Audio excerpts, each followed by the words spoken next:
Olá pessoal, sejam bem-vindos a mais esse estudo do livro O Evangelho segundo o Espiritismo, do Centro Espírita Allan Kardec de Campinas.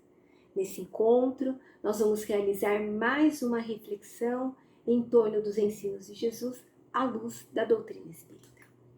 Antes de nós começarmos, nós vamos nos preparar para o nosso estudo com uma prece. Então nós vamos, nesse momento, elevar o nosso pensamento a Deus, ao nosso Mestre Jesus, e vamos pedir a Jesus que nos abençoe nesse momento, que nos ajude na compreensão dos estudos que vamos fazer, que nós possamos ser intuídos e que essas reflexões possam fazer sentido na nossa vida e nos ajudar a termos uma existência melhor. Fique conosco, Jesus, nos abençoe, hoje e sempre.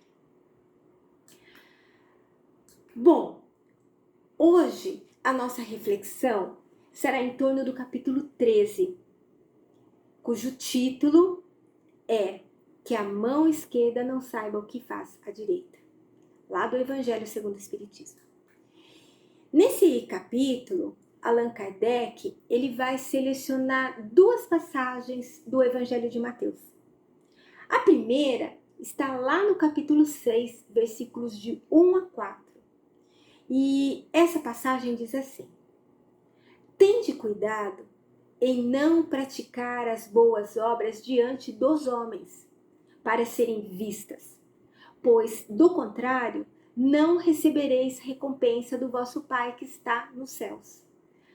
Assim, quando derdes esmola, não trombeteeis como fazem os hipócritas nas sinagogas e nas ruas, para serem louvados pelos homens. Digo-vos em verdade, que eles já receberam a sua recompensa. Quando derdes esmola, não saiba a vossa mão esquerda o que faz a vossa mão direita, a fim de que a esmola fique em segredo. E vosso Pai, que vê o que passa em segredo, vos recompensará. Mas Kardec também seleciona uma outra passagem que está relacionada com essa primeira, né? E com o assunto que ele vai tratar nesse capítulo. E essa passagem, Mateus começa dizendo que quando Jesus desceu o monte, uma grande multidão o seguiu. E ao mesmo tempo, um leproso veio ao seu encontro e o adorou, dizendo: Senhor, se queres, poderás curar-me. E Jesus, estendendo a mão, o tocou e disse: Eu quero, fica curado. E no mesmo instante, a lepra desapareceu. E aí Jesus diz para aquele ex-leproso: abstente de falar disto a quem quer que seja, mas vai, mostra-te aos sacerdotes e oferece o dom prescrito por Moisés, a fim de que lhe sirva de prova.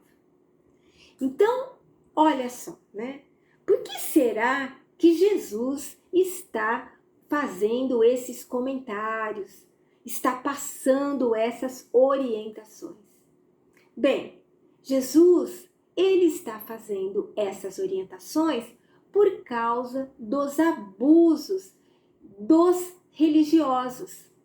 Abusos que eram praticados naquela época, relacionados com a doação das esmolas.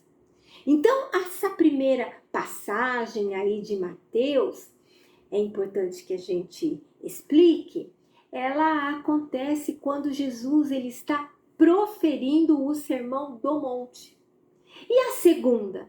A segunda acontece quando Jesus termina o Sermão do Monte e está descendo aquele monte, né?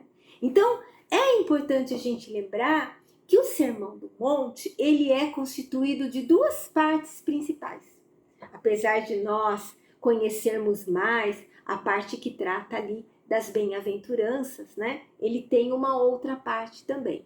Então, na primeira, nós temos as bem-aventuranças, que são chamadas assim por causa da palavra inicial usada por Jesus, né?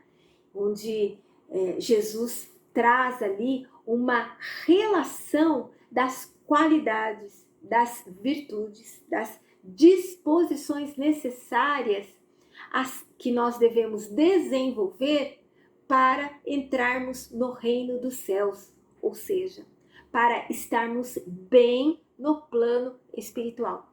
Então ele fala lá que quem as realizar será bem-aventurado, ou seja, será feliz lá no plano espiritual.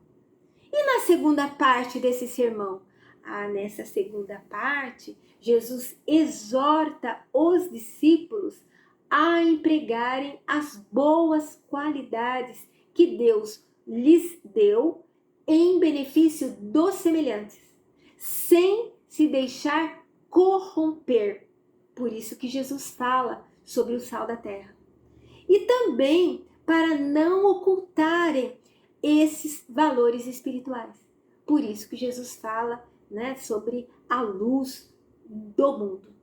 Então, a primeira passagem, ela está relacionada com a segunda parte do sermão, com as orientações que ele deu ali para os discípulos. E Jesus, ali, nessa passagem, ele está nos orientando para nós não fazermos alarde quando nós praticarmos as boas ações. Então, nessa passagem, onde Jesus recomenda aí, né, que a mão esquerda não saiba o que a direita faz, tem a ver com o alarde que naquela época aquelas pessoas, aqueles religiosos costumavam fazer, né? Por isso que ele fala lá no texto dos alardes nas sinagogas, nas ruas, né? Quando eles doavam ali uma esmola. Por isso que Jesus fala, não fazeis soar a trombeta diante de vós. E por que Jesus está falando das trombetas aí, né? Por causa de uma prática que alguns religiosos adotavam. Eles anunciavam as suas doações. É isso que Jesus chama de hipocrisia, né? Porque eles faziam as suas doações ali, né, o bem para alguém, e eles chamavam ali a atenção das pessoas para os benefícios que eles estavam praticando, a fim deles serem elogiados. Então, para eles chamarem a atenção, eles efetivamente tocavam aquelas trombetas, né? Faziam parte ali daqueles costumes. Então, a mesma coisa acontece com aquela pessoa que foi curada da lepra, onde Jesus recomendou para ela que ela não alardeasse o fato, mas que ela fosse cumprir as recomendações da lei, né? Fosse lá, se apresentasse aos sacerdotes lá no templo, para que aqueles sacerdotes a avaliassem, confirmassem a sua cura e ela pudesse voltar a viver ali em sociedade. Então Kardec, ele vai começar explicando, né, essas passagens ali, falando sobre a importância de se fazer o bem sem ostentação. Então ele vai falar assim, olha, que existe um mérito muito grande em fazer o bem sem ostentação. Quer dizer, sem a gente ficar se exibindo, né, naquele bem, naquela postura adequada, ajudando as outras pessoas, né? Ele disse que o mérito é maior ainda se nós conseguirmos ocultar as nossas boas ações, evitando mostrar para a sociedade que nós somos benevolentes, que nós ajudamos, que nós somos pessoas bondosas. Kardec, ele diz que essa atitude mais discreta, mais oculta, demonstra uma grande superioridade moral, né, daquele que age dessa forma. ele fala que quando nós mostramos, né, essa prática do bem, né, realizamos essa prática do bem, ela precisa ser realizada como algo natural, né? E que a gente não deve ficar ali aguardando um reconhecimento, os elogios das outras pessoas quando nós fazemos aí, né, uma ação no bem. Ele diz também que muitas pessoas, elas só ajudam para poderem bradar por toda parte o benefício que é realizado, né? Então ela faz o bem não pelo bem, mas com segundas intenções. Ele diz que nós não devemos ficar buscando a aprovação das pessoas ao fazer o bem, né? Fazer o bem para ser reconhecido, né? Aprovado, né? Pelas pessoas. Mas que a gente tem que buscar, em primeiro lugar, a aprovação de Deus. Porque é assim que nós demonstraremos a nossa fé em Deus. E que nós vamos ter a garantia de que aquele bem praticado, ele vai nos ajudar ali na nossa vida futura, né? Realmente seremos recompensados na vida futura. Então, há um dito popular, né, que diz assim, que o bem, ele não faz alarde, porque ele usa sandálias de veludo. Então, ele caminha silenciosamente. Ninguém percebe. Ao contrário do orgulho, ao contrário do egoísmo, que usam calçados barulhentos, né? Para que todos percebam que eles estão passando e vejam ali as suas ações. Então Kardec vai dizer para a gente ali, nesse capítulo, que a ação do bem, praticada sem ostentação, ela tem duplo mérito. Além dela ser uma caridade material, ela também é uma caridade moral. E ele fala que a caridade moral, ela precisa estar junto com a caridade material. E quando que isso acontece? Ele diz assim, olha, que quando nós fazemos a nossa doação, né, ali, e cuidamos de não ferir a suscetibilidade da pessoa que está recebendo ali a ajuda, né, quando nós doamos sem ferir o amor próprio daquela pessoa, quando nós resguardamos ali a dignidade daquela pessoa, nós estamos agindo com caridade moral. Então, a caridade moral, ela implica nesses cuidados aí, né? Quando nós estamos fazendo a nossa doação, a nossa ação no bem. Quando nós doamos e nos deixamos influenciar pelo orgulho ou pela vaidade, aquele que recebe, ele acaba sendo atingido e ele se sente humilhado naquela situação. E muitas vezes ele recebe aquela ajuda porque ele está necessitado, ele precisa daquilo. Mas aquela situação fere a sua dignidade. Então, a pessoa que pratica a verdadeira caridade, quando ela doa alguma coisa, junto com esse bem material, com essa ajuda material, ele usa de palavras brandas, de palavras afáveis, que coloca o beneficiado à vontade para receber e estar à vontade na presença daquele benfeitor. É isso que significa essas palavras de Jesus. Não saiba a mão esquerda o que dá a direita.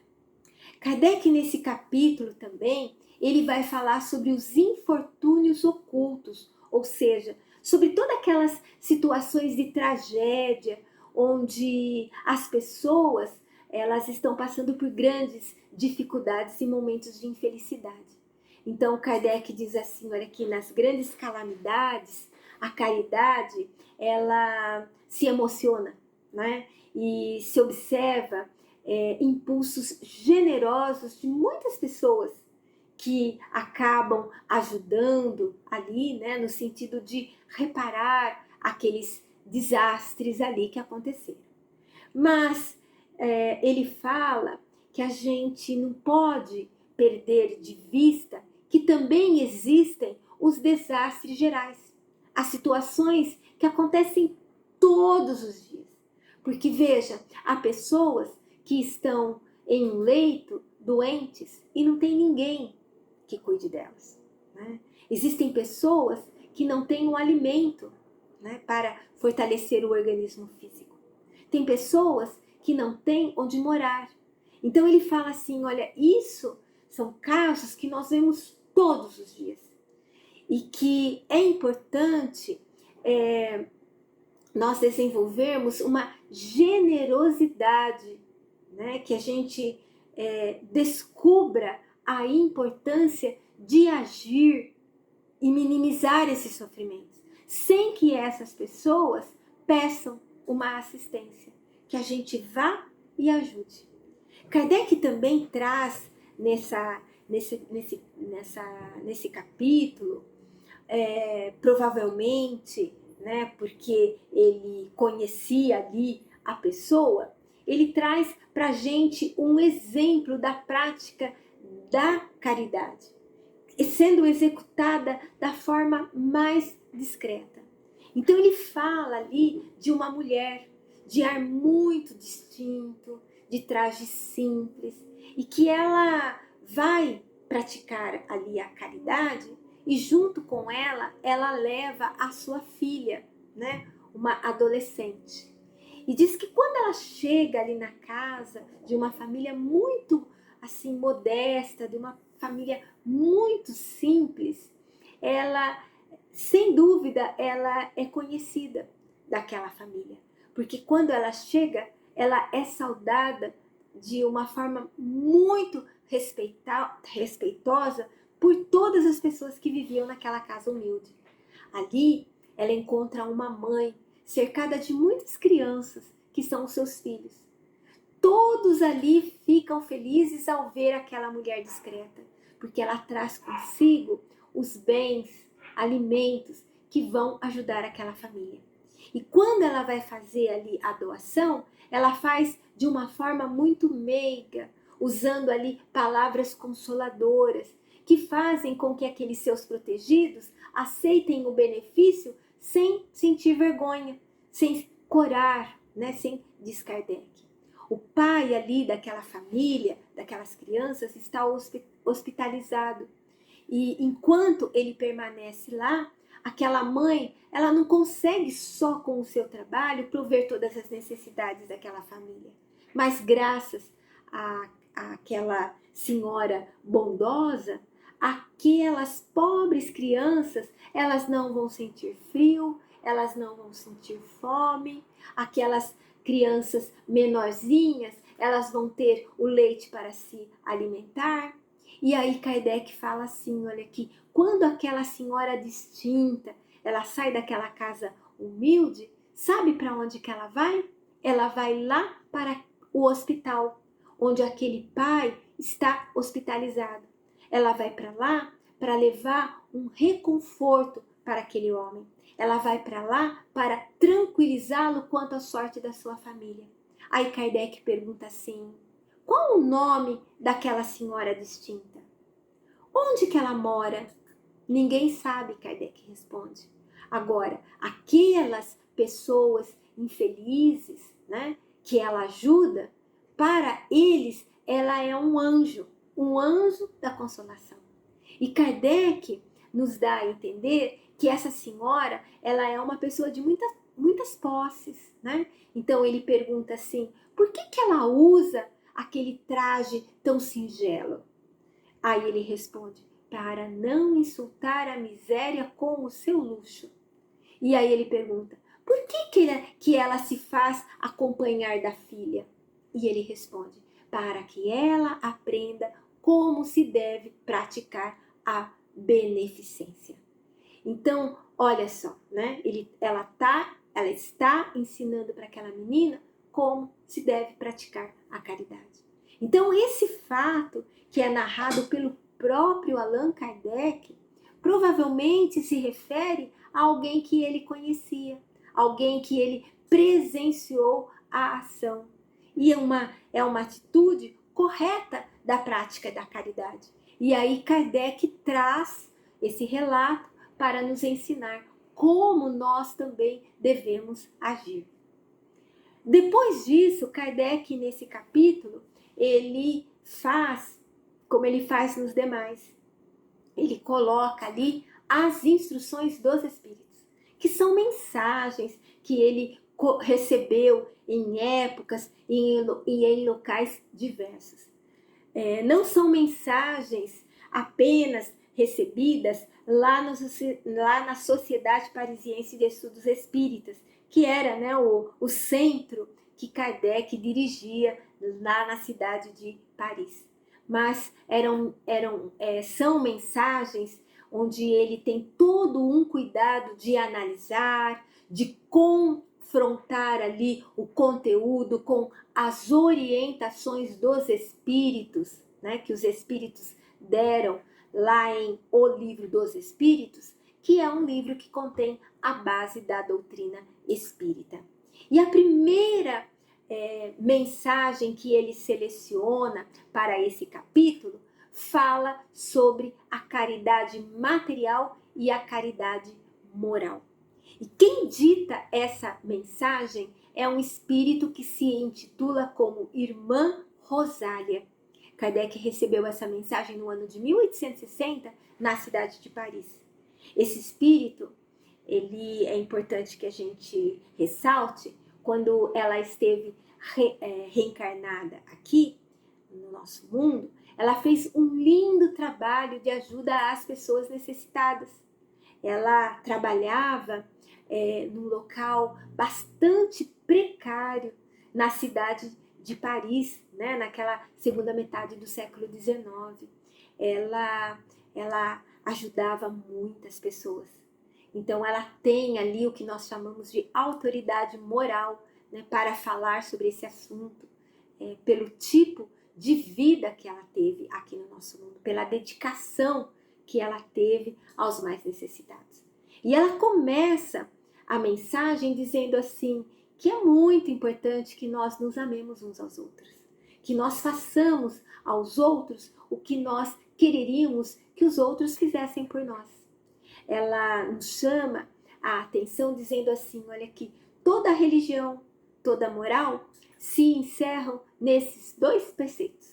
Ela diz pra gente uma coisa muito importante. Ela fala assim, olha aqui, se esses preceitos eles fossem seguidos aqui no nosso mundo, nós não teríamos mais os ódios, nós não teríamos mais ressentimentos, nós não teríamos mais aqui a pobreza, porque muitas pessoas seriam beneficiadas com o supérfluo que sobra muitas vezes da nossa mesa, né? Da nossa casa, né? E que muitos ali não têm. Ela também vai nos explicar sobre a caridade moral. Então ela fala pra gente assim, olha, a caridade moral, ela consiste principalmente em nós nos suportarmos uns aos outros. E isso é o que menos nós fazemos aqui nesse mundo. Ela fala pra gente. Ela diz que existe um mérito muito grande quando nós, por exemplo, nos calamos diante daqueles que nos agridem, sem revidarmos com o mesmo mal. Ela fala que tem um mérito muito grande nós nos fazermos de surdos quando uma palavra zombeteira escapa do lábio de alguém habituado a escarnecer. Ela diz que tem um mérito muito grande nós não vermos o sorriso de desdém com que algumas pessoas nos recebem, supondo que são superiores a nós. E ela diz também que há um mérito muito grande nós não darmos atenção ao mal proceder de outras pessoas. Ela fala que tudo isso é caridade moral. E ela também nessa mensagem, ela dá um depoimento, dizendo que quando ela chegou no plano espiritual, depois da desencarnação, ela encontrou lá muitas pessoas que ela ajudou aqui na Terra. né? E que lá ela encontrou uma pessoa que ela ajudou, mas que espiritualmente ela estava numa condição melhor. E que foi essa pessoa que a ajudou quando ela precisou de um auxílio. Então veja, espiritualmente, aquela pessoa que estava numa situação aqui de necessidade do nosso mundo, no plano espiritual, moralmente ela estava numa situação melhor. Então ela fala pra gente assim, olha, para que a gente se lembre que hoje nós ajudamos, mas amanhã nós é que poderemos estar precisando de ajuda. Então ela fala assim pra gente que todos nós somos irmãos. Então que nós precisamos pensar sempre nisso, antes de nós repelirmos o leproso, o mendigo, né, aquelas pessoas mais simples. Ela diz assim que a caridade moral é o respeito ao próximo. Outra mensagem também que Kardec seleciona para esse capítulo, ele dá o nome de a beneficência.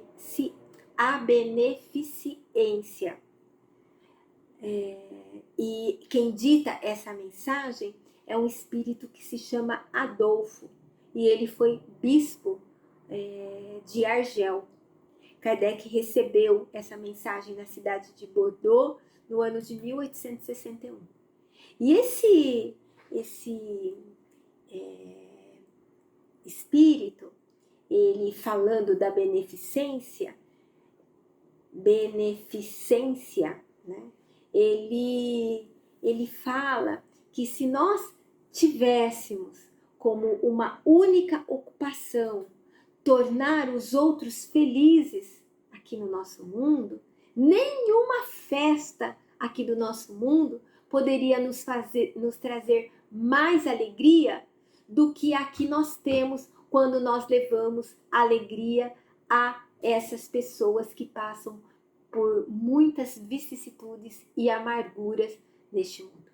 Esse espírito, ele também nos esclarece que quando nós estivermos a ponto de acusar Deus, né, por algum infortúnio ali que nós estejamos passando, que é para a gente parar por um minuto e que a gente lance um olhar ao nosso redor, para que a gente veja quantas misérias ainda há para aliviar. Quantas crianças existem pobres, sem família? Quantos idosos existem sem qualquer mão amiga para auxiliá-los? Por isso, ele pede para que a gente não reclame, né, contra nada, contra ninguém e nem contra a providência divina. E sim, para que a gente faça a nossa parte, para que a gente ampare e principalmente para que a gente agradeça a Deus a oportunidade de servir, né? De poder servir, porque nós poderíamos estar na situação inversa, né? Olha que bonito aí esse ensinamento. E Kardec também coloca nesse capítulo uma mensagem do Espírito Caritas. Ele recebeu essa mensagem no ano de 1861 na cidade de Lyon. E esse espírito Caritas, ela vai falar pra gente que há várias maneiras de a gente fazer a caridade. E que muitos dentre nós confundem caridade com esmola. Mas ela fala que existe uma diferença entre essas duas ações. Porque a esmola, ela diz, ela é útil, né? Porque ela traz ali o alívio para os pobres. Mas quase sempre a esmola ela é humilhante, tanto para aquele que dá, como para aquele que a recebe. A caridade, ela fala, ao contrário, ela liga o benfeitor ao beneficiário. E ela se disfarça de muitos modos.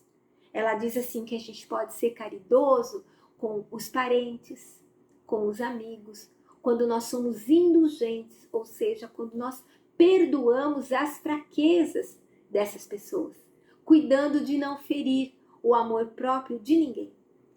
Ela diz que nós espíritas, nós podemos ser caridosos, procedendo de tolerância para com todos aqueles que pensam diferente de nós.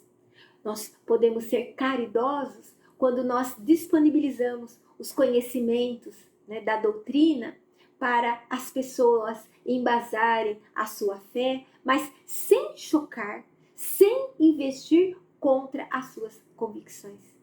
Ela diz, eis aí um dos aspectos da caridade. Ela, nessa mensagem, ela dá um depoimento, ela narra uma experiência dela. Esse espírito, ela fala que ela participa de muitos grupos, né? Ela acompanha muitos grupos aqui na Terra que praticam, né, a ação no bem, que praticam a caridade. E ela diz que ela participa várias vezes a cada semana numa reunião de senhoras assim de várias idades. E essas senhoras, elas trabalham bastante, elas trabalham depressa, elas trabalham com alegria, tem ali as mãos ágeis, ela fala. E elas estão trabalhando porque elas estão vendo que o inverno ele está se aproximando. E ele vai ser muito rigoroso, né, para alguns lares pobres. Então, aquelas mães pobres, elas se inquietam, elas choram, pensando ali nos filhinhos que durante a estação do inverno vão sentir frio, vão sentir fome.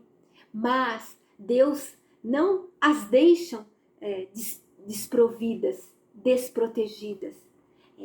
Deus inspira ali os bons espíritos. E esses espíritos se aproximam dessas mães aí, né, em sofrimento, pobres, inquietas, e inspiram para elas, tende paciência, né? Porque Deus inspirou outras mulheres. Elas se reuniram, elas estão confeccionando roupinhas. E aí, nesses dias, quando a terra, né, está ali coberta de neve, né, essas mulheres trabalhadoras, elas vão surgir, trazendo ali, né, o resultado do trabalho delas, que é todo esse material para ajudar essas famílias, essas pessoas carentes e necessitadas. Então, olha que bonito, né, nessa mensagem. E aí nós vamos concluir o nosso encontro, e para isso eu gostaria de lembrar uma colocação feita pelo Espírito São Luís, numa mensagem, né, onde ele diz assim, que o verdadeiro cristão, ele vê somente irmãos em seus semelhantes. Ele não procura saber, para poder ajudar o necessitado, qual a crença que esse necessitado tem, como é que esse necessitado pensa, né? Ele ajuda, né? Seja quem for e onde for. Então, esta é a reflexão que nós trazemos para hoje, né? Nós esperamos que essa abordagem, ela desperte em nós a vontade de fazer o bem, de ajudar materialmente, né? Principalmente aqueles que mais precisam. Porque todo bem que nós dispensarmos aos nossos irmãos em humanidade vai se reverter em bem para nós, aqui e no plano espiritual.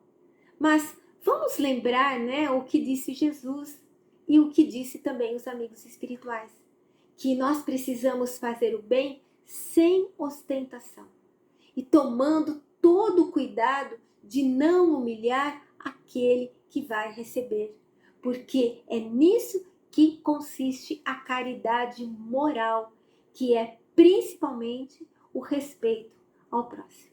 Então, que Jesus nos abençoe hoje e sempre.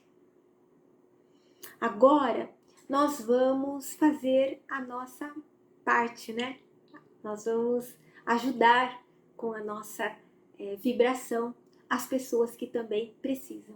E quando nós fazemos a nossa vibração, nós também estamos praticando aí uma forma de caridade, né? Então vamos nos preparar dizendo assim: Senhor, nos ampare no propósito de servir, que em seu nome e com o auxílio dos bons espíritos, nós possamos ajudar aqueles que estão mais necessitados que nós. Então vamos lembrar daqueles que sofrem. Pai, há quem está muito infeliz, mas dentro da tua misericórdia há muitos meios de socorro, muitos recursos para reanimar as criaturas. Então, de toda a nossa alma nós te rogamos, abençoa os que sofrem, dá a cada sofredor a suavização para as suas dores, um bálsamo para as suas tristezas.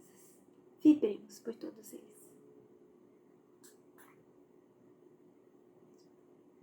Vamos agora lembrar dos hospitais, dos lares, onde os enfermos esperam um conforto e querem sarar. Então, Senhor, que as nossas vibrações nesse instante levem até eles o alívio para os seus males. E que, se for permitido por tua lei sábia e santa, que eles recuperem a saúde. Vibremos por todos os doentes. E quanto a nós, Senhor, nós te pedimos perdão pelas nossas falhas. Ajuda-nos a desenvolver as virtudes que colocastes dentro da nossa alma. Nós queremos cumprir bem os nossos deveres para alcançarmos o aperfeiçoamento espiritual, pois somente assim nós poderemos ter a verdadeira felicidade. Graças, Senhor, por todas as bênçãos que sempre nos dás, por esses momentos de vibrações em que pudemos nos doar, que outras pessoas também tenham momentos assim. E aí, nós nos despedimos na tua paz. Obrigada, Senhor. Obrigada, amigos. Fiquem na paz de Jesus.